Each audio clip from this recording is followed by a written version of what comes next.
You know that feeling when you're standing on top of the world, and then someone pulls the ground right out from under you? That was me. Graduation day. Cap and gown. Diploma in hand. I thought it was the beginning of my new life.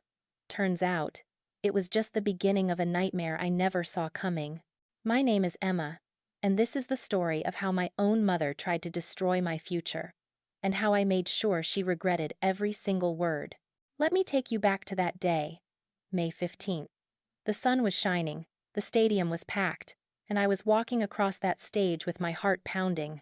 4 years of sleepless nights, working 2 jobs while maintaining a 3.9 gigapascals, sacrificing everything, and it all came down to this moment. When they called my name, I heard my friends cheering. But I didn't hear my mother. I should have known something was wrong right then. After the ceremony, I found her standing by the parking lot with my younger sister, Madison. Maddie was 16, still in high school, and honestly, she'd always been the favorite. I knew that. But I thought on my day, just this one day, things would be different. I thought maybe Mom would hug me, tell me she was proud, take a picture, something, anything. Instead, she looked at me with this cold expression I'd never seen before and said, "We need to talk. Now." My stomach dropped. Those 4 words. In that tone. Nothing good ever follows that. We sat in her car, all 3 of us. Maddie looked uncomfortable, staring at her phone. Mom turned to me, her face hard as stone, and said, "Emma, congratulations on graduating. Now, let's talk about your responsibilities." Responsibilities? I'd been responsible my entire life. I paid for my own books, my own food, even helped with rent when Dad left us 5 years ago. What more could she possibly want? Then she said it. The words that shattered everything. "Madison wants to go to college too. A good one. Out of state. But we don't have the money. So here's what's going to happen. You're going to work full-time, skip grad school, and pay for your sister's education. All 4 years. It's only fair, Emma. You got your degree. Now it's her turn." I sat there frozen, my mouth open, my brain trying to process what I just heard. This wasn't a request. This was a demand. And before I could even respond, she continued. "If you refuse, you're out. Out of the house. Out of this family. I'm not asking, Emma. I'm telling you. You help Maddie, or you're on your own." I looked at my sister. Maddie, who never worked a day in her life. Maddie, who got a car for her 16th birthday while I took the bus. Maddie, who complained about studying for 15 minutes when I pulled all-nighters for years, and she just sat there, silent, not even defending me. My throat tightened. My hands were shaking. I wanted to scream, to cry, to ask why I wasn't enough, but I just nodded, because in that moment, I didn't know what else to do. I was 22, broke, and terrified, so I said the only thing I could. "Okay, Mom, I'll do it." She smiled, actually smiled, like she'd just won something, and maybe she had. Maybe she thought she'd broken me, that I'd fall in line like I always did. But something shifted inside me that day. Something cold, something sharp, because right then, sitting in that car on what should have been the happiest day of my life, I made a promise to myself. She wanted to use me? Fine. But this game? It was just beginning, and I was about to change all the rules. The next 3 months were hell. Pure, unfiltered hell. I moved back into my childhood bedroom. The same cramped space I'd dreamed of leaving behind. The same 4 walls that now felt like a prison. Mom didn't waste any time. 2 days after graduation, she handed me a breakdown. Tuition, housing, meal plans, textbooks. Maddie wanted to go to a private university in California. The cost? Over $60,000 a year. I stared at those numbers until they blurred. That was $250,000 over 4 years, and Mom expected me to cover it, all of it. "You'll figure it out," she said, waving her hand like it was nothing. "Get a good job, work overtime. Plenty of people do it. Plenty of people." As if I hadn't already sacrificed everything. I got a job. Actually, I got 3. I worked as a receptionist during the day, waited tables at night, and did freelance graphic design on weekends. I barely slept. I lived on instant noodles and coffee, Every paycheck went straight to Mom. She'd set up an account, she said, for Maddie's future. I wasn't allowed to see the statements. I just had to trust her. Trust. That word tasted like poison. Meanwhile, Maddie? She was living her best life. New clothes, new makeup, weekends out with friends. She'd post pictures on social media, smiling, carefree, while I was working 16-hour shifts, and every time I saw her, she'd barely look at me, like I was invisible, like I was just the ATM funding her dreams. I confronted Mom once. Just once. I asked her why Maddie couldn't work part-time, couldn't take out loans, couldn't do anything to contribute. Her response? Because she shouldn't have to. You had your chance, Emma. Now it's hers. My chance. Like my degree was some gift she gave me. Like I hadn't earned every single credit myself. But I kept going, day after day, week after week, because I was tired, yes. But I wasn't stupid. I was watching, listening, waiting. And that's when I started noticing things. Little things that didn't add up. Mom bought a new car, a brand new SUV. Paid in cash, she said. But how? She worked part-time at a salon. Her income was barely enough to cover rent. So where did the money come from? Then I saw her jewelry. New pieces. Expensive pieces. Diamond earrings. A gold bracelet. She'd never owned anything like that before. And Maddie's college fund account? I asked Mom for the login one day, just to see how much we'd saved. She refused. Said it was none of my business. That I should just keep working and stop asking questions. That's when it hit me. A sick, twisted realization that made my blood run cold. She wasn't saving my money for Maddie's college. She was spending it on herself. I didn't have proof yet, but I knew. Deep in my gut, I knew.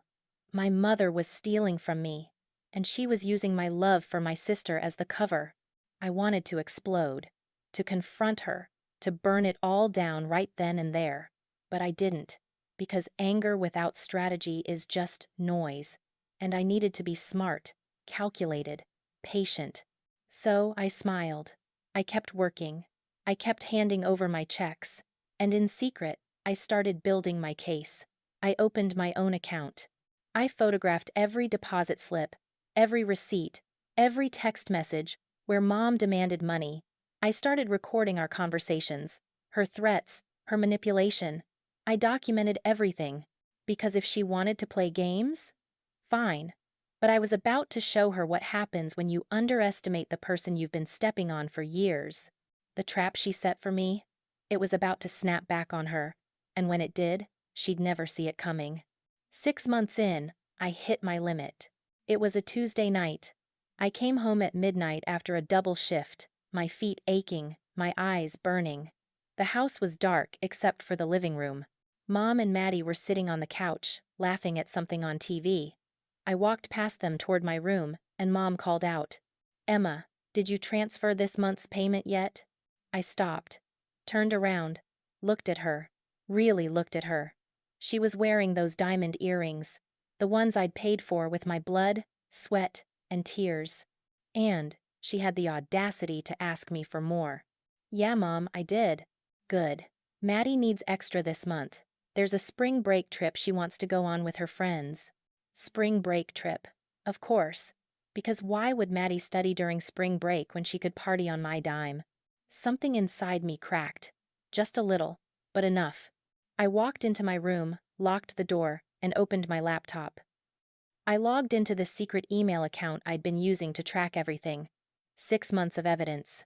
Bank statements showing I'd transferred over $30,000, receipts for Mom's purchases, screenshots of Maddie's Instagram showing expensive clothes, concerts, trips, things a broke family definitely couldn't afford. And then I found it, the smoking gun I'd been looking for. Mom's Facebook. She'd posted in a private group, but I'd created a fake profile months ago to monitor her. She was bragging, actually bragging, about how she'd convinced me to support the family, how she'd set boundaries with me, how she deserved this new life after years of struggle. She called me her cash cow, in writing, to her friends. I sat there staring at the screen, my hands shaking. Not from fear, from rage. Pure, white-hot rage. That was it. That was the moment I stopped being the victim. I wasn't Emma the pushover anymore. I was Emma the strategist. And I was about to execute the perfect revenge. First, I called my bank. Told them I needed to freeze my account and open a new one. Made sure Mom couldn't access a single penny. Then I contacted a lawyer.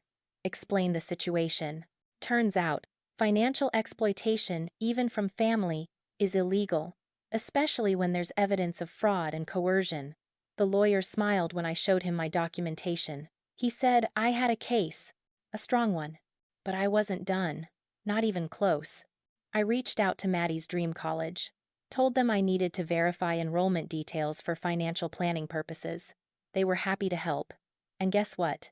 Maddie hadn't even applied yet. She'd missed the deadline. There was no college fund, no tuition payments, no nothing. It was all a lie. Every dollar I'd given Mom had gone into her pocket, into her lifestyle, into making herself comfortable while I destroyed myself for a future that didn't even exist. I wanted to scream, to break things, but instead, I did something better. I got organized. I booked a meeting with Mom and Maddie, told them I had something important to discuss. They showed up at a coffee shop the next Saturday, both of them looking annoyed that I was taking up their time. Mom ordered an expensive latte. I ordered nothing. "So what's this about, Emma? We're busy." I opened my folder, the physical one I'd printed out. Every bank statement, every receipt, every screenshot. I slid it across the table. "This," I said, my voice calm but ice cold, "is about the $32,000 I gave you for Maddie's college, the college she never applied to. This is about the car you bought, the jewelry, the trips, all funded by me while I worked myself to death." Mom's face went pale. Maddie looked confused. "What are you talking about?" Maddie asked. "She's lying," Mom snapped. "Emma, don't you dare." "I have recordings, Mom, bank records, legal documentation. I've already spoken to a lawyer. You committed fraud, financial abuse, and I have proof." The coffee shop suddenly felt very quiet. You wouldn't," Mom whispered. I leaned forward, looked her dead in the eyes. "Try me." The fallout was spectacular. Mom tried to backpedal immediately. Tears, apologies, excuses. She said she was holding on to the money for Maddie's future, that she was planning to use it correctly, that I was misunderstanding everything. But I didn't budge. I'd already filed a report, already set the legal wheels in motion. Maddie? She was shocked, genuinely shocked. Turns out, Mom had lied to her too, told her I was happily contributing, that I wanted to help, that it was all part of being a good sister. Maddie had no idea about the threats, the manipulation, or the fact that Mom was pocketing everything.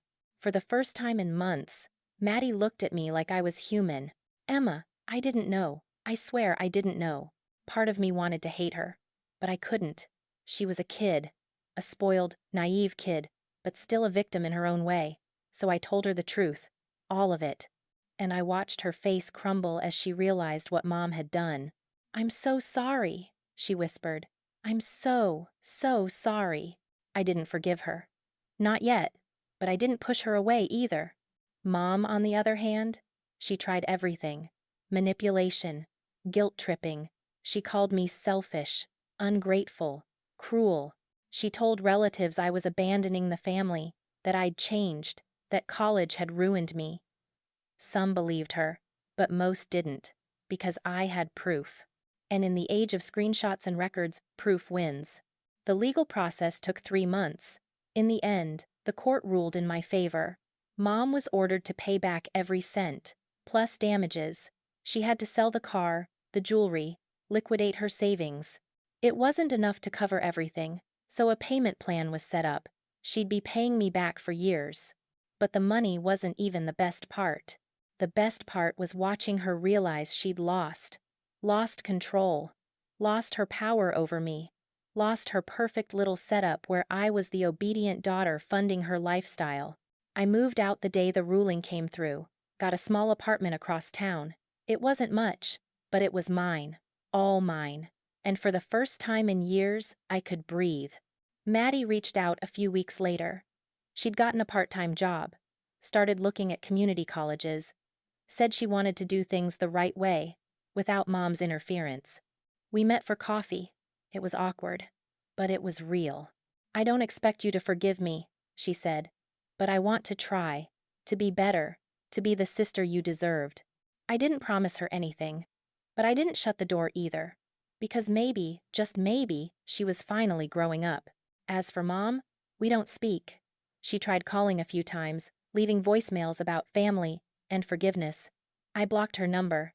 Some people don't deserve second chances, especially when they never saw you as a person to begin with, just a resource, a tool, a cash cow. Looking back, graduation day feels like a lifetime ago. I thought that was supposed to be my beginning. Turns out, it was just the setup for something bigger, something harder, but also something that made me who I am now. Stronger, smarter, free. People ask me sometimes if I regret it, if I wish I'd just walked away quietly, avoided the drama, kept the peace. And my answer is always the same. No.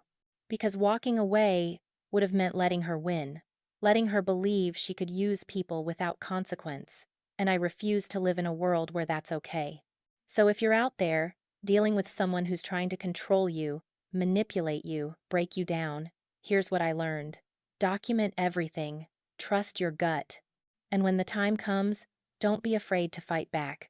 Not with anger, not with chaos, but with facts, with strategy, with the truth. Because the truth, it's the sharpest weapon you'll ever have. My name is Emma, and this is how I took my life back.